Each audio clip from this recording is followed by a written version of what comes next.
Les vitrines des magasins sont le véritable point de décision qui détermine si on va entrer ou non. Pour votre site web, la vitrine correspond à ce que les gens voient en premier quand ils arrivent sur votre site, avant même de faire défiler la page. Je vais vous donner une liste de vérifications pour auditer votre site web dans ce contexte. Première chose à noter, plus de la moitié des réservations se font maintenant par téléphone. Les ETA sont conçus pour être parfaitement compatibles avec les mobiles. Alors assurez-vous que votre site l'est aussi.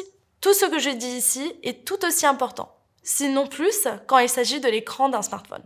Alors sortez votre téléphone et examinez votre site avec. Combien de temps faut-il pour que votre site se charge? Si c'est plus de 5 secondes, il y a un souci.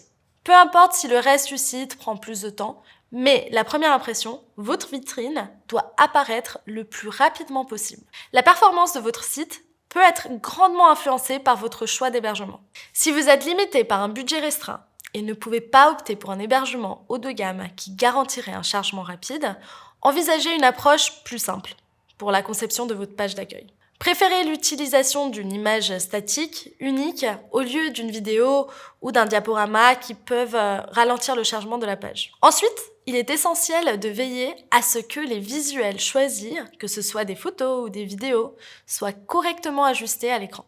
Ils ne devraient pas être tronqués ou mal cadrés à cause des dimensions de l'affichage. Assurez-vous que ces éléments visuels soient pleinement visibles et bien positionnés pour tous les visiteurs, quel que soit l'appareil qu'ils utilisent. Regardez cette belle photo.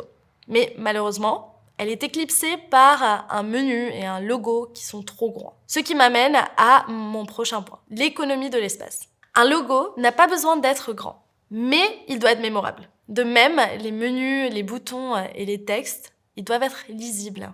Sauf le bouton d'appel à l'action réservée, ils ne doivent pas trop attirer l'attention. Regardez de chaque côté de ce menu ce que vous voyez là. C'est ce qu'on appelle de l'espace mort. Il est là sans servir à rien. Quelqu'un qui s'y connaît un peu en conception de site web pourrait se dire, s'ils ne savent pas comment concevoir correctement un site, j'imagine qu'ils sont encore moins au point sur la sécurisation des transactions. Je préfère passer mon chemin. Et quelqu'un qui n'y connaît rien pourrait ressentir la même chose, mais il exprimera son sentiment différemment. Au lieu de réserver chez vous, il ira directement sur booking.com. Et puis, il y a les choix esthétiques, comme les couleurs et les photos. Les différentes couleurs véhiculent différents messages. J'en suis sûre que personne ici n'a choisi des couleurs franchement répugnantes. Mais rappelez-vous, vos couleurs doivent s'adresser au type de client que vous souhaitez attirer. Sans surprise, les personnes soucieuses de l'environnement sont attirées par le vert. Quant à ceux qui recherchent le luxe, ils seront plus en phase avec le noir ou le charbon.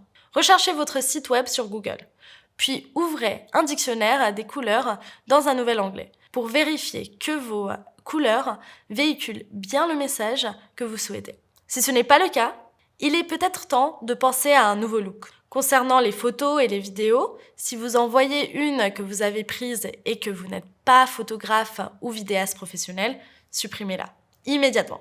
Cela donne une impression d'amateurisme. Et même si ce n'est pas la raison consciente pour laquelle quelqu'un décide de ne pas faire défiler la page, cela pourrait bien être la raison subconsciente pour laquelle il décide de ne pas réserver.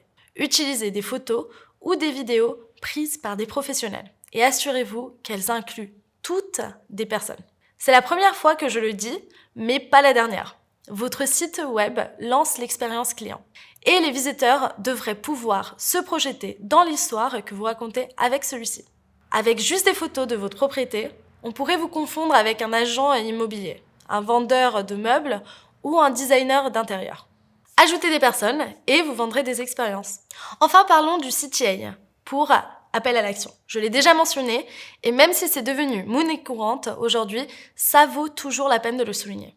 Il devrait y avoir une option visible pour réserver dès l'instant où les visiteurs y entrent sur le site. Elle devrait se démarquer du reste du site avec des couleurs contrastantes entre le bouton et le texte et idéalement, elle devrait être en haut à gauche et suivre le visiteur du site lorsqu'il fait défiler la page. Passons maintenant à l'aspect suivant, très important également, la disposition de votre site web au-delà de la fenêtre d'affichage. Cela concerne la manière dont les informations sont structurées et présentées au fur et à mesure que les utilisateurs font défiler la page. Votre site, il doit maintenir un flux logique, intuitif et captivant qui guide sans effort les visiteurs à travers le contenu, les emmenant finalement vers la réservation.